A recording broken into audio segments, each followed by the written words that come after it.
Alright, hello everyone. Today I'm going to be going over the Game 14 review of the World Championship. The game afterwards, if you know what I'm talking about, has already occurred as well. So if you wanted to see the review for that, these are going to be posted simultaneously. So just look up in the channel and you'll find the other video. But for everyone else who hasn't seen this one, here it is. So Ding had the white pieces. He went d4. The score is currently tied 6.5 to 6.5.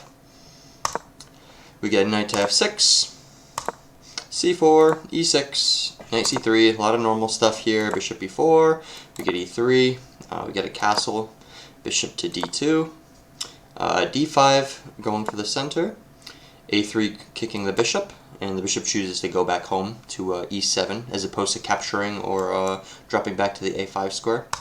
I think dropping back to a5 probably wouldn't be something that the engine would be too happy with, just because you get kind of a pawn storm over here. Actually, now that I think about it, I think you would just lose the bishop. So that would just be a whole ass blunder. So I would not do that, obviously. But we get knight to f3, c5, captures on c5, bishop captures back. We get queen to c2, the pawn captures c4, so bishop captures. We get knight to d7, rook to d1. Some more maneuvering. Bishop goes right back home to e7 again. Knight to g5. He gets kicked. And Ding offers a sacrifice. He's offered this into another game before. Not accepted. He targets the bishop instead, which just retreats. We get the rook coming over to d8. Rook coming over to c1. Knight to f8. Knight to e4. Get captures, captures, captures, captures. Whole lot of exchanges. Bishop comes to d7. We get bishop to b4, excuse me. And we get captures, and now Ding has these kind of not so good double pawns. And let's see what Ian will do about that. We get bishop to c6. Knight comes over to c5. That does give up a pawn, which he does take. Gets threatened. Bishop drops back, obviously, but now he has a better pawn structure. No isolated pawns, and Ding has 3.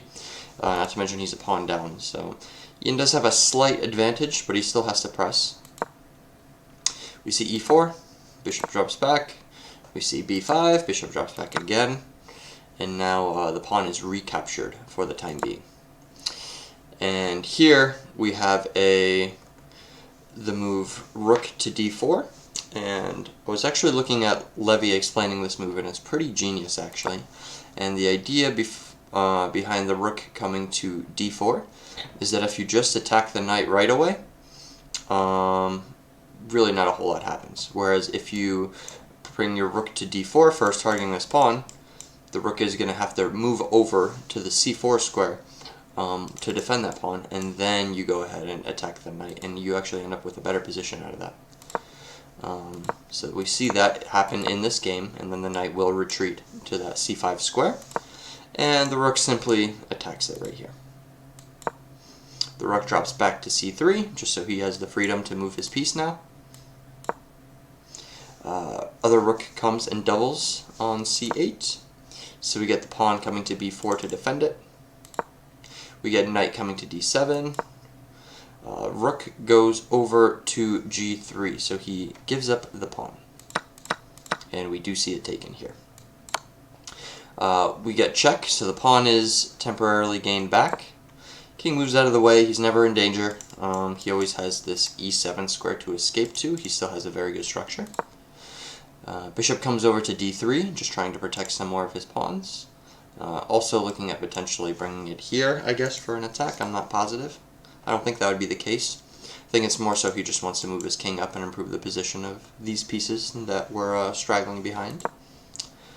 Rook attacks it, obviously. King comes up to e2. Other rook attacks it. We get the check to displace the king. Rook defends d3. We see e5, so it looks like he did not want this pawn to move forward, so he might be wanting to do the same thing that Ding just did, and Ian might be wanting to fix his king and pawn positioning so that they're a little stronger. But I'm also thinking part of it might be that he wants to, not now obviously because he'd get taken, but I think he might be trying to cement this pawn on e4 and looking to capture it. Rook moves over to h8, targeting this pawn. Ian defends it. We see b6, so it gets captured. Rook sacks itself for the bishop, and then the bishop comes over to b5, where we will just see a trade. And the trade is, fine, but now, excuse me, black has a passed pawn. The only thing is this passed pawn is on the wing, which, for people who understand what that means for endgames, basically when your extra pawn that you have in an endgame is on the A or H file, normally those are very easy to draw with, so it's much better to have a pawn somewhere here in the middle when you're trying to press for a win than here on the wing. You really don't get a whole lot out of that. So here we're just going to see a whole lot of maneuvering.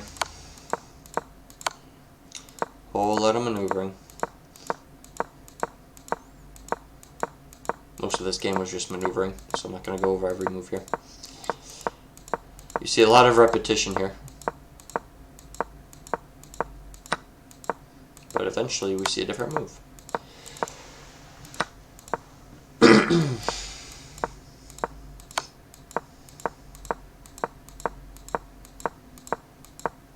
And there's basically this kind of stalemate, if you will, because black can't move this pawn, obviously, and white can't cross this line to pick up these pawns. So we're just kind of in this limbo where nothing happens, ever. And that's what we kind of see occur in this game.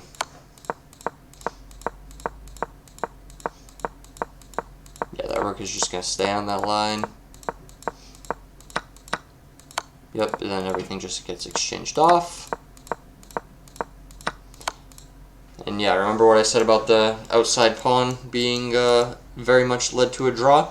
Here they agreed to one, but once you recapture, as long as your king can get to this h1 square before the pawn does, then I mean you just go back and forth and it can never be kicked. And the same was true for this pawn that was on this side over here. It was going to be the same story. If the king could get to a1 or b1, very few times is that going to actually turn into a queen. But a whole lot of maneuvering this game. It was a long game, like 80 something moves, right? 90 something moves. Oh, sorry, it looks like 90 exactly. But yeah, looks like we just had a draw.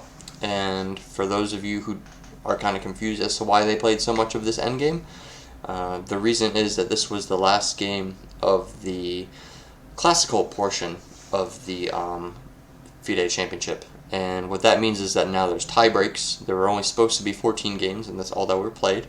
And the score was tied. What was the score tied? It must have been 6.5 to 6.5. So I think it was 6-6 at the start of this match. So I think I said 6.5 previously, but it was 6.5 after this game. No, I'm stupid. It's 7 after this game. My math is not mathing.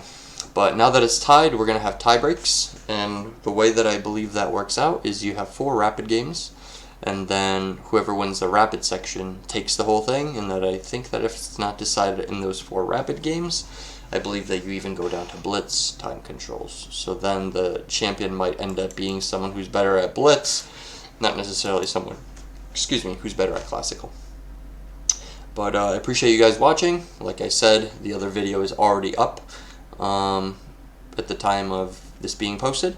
So if you guys want to go see the tie breaks that occurred, go click on the other video, and that is all.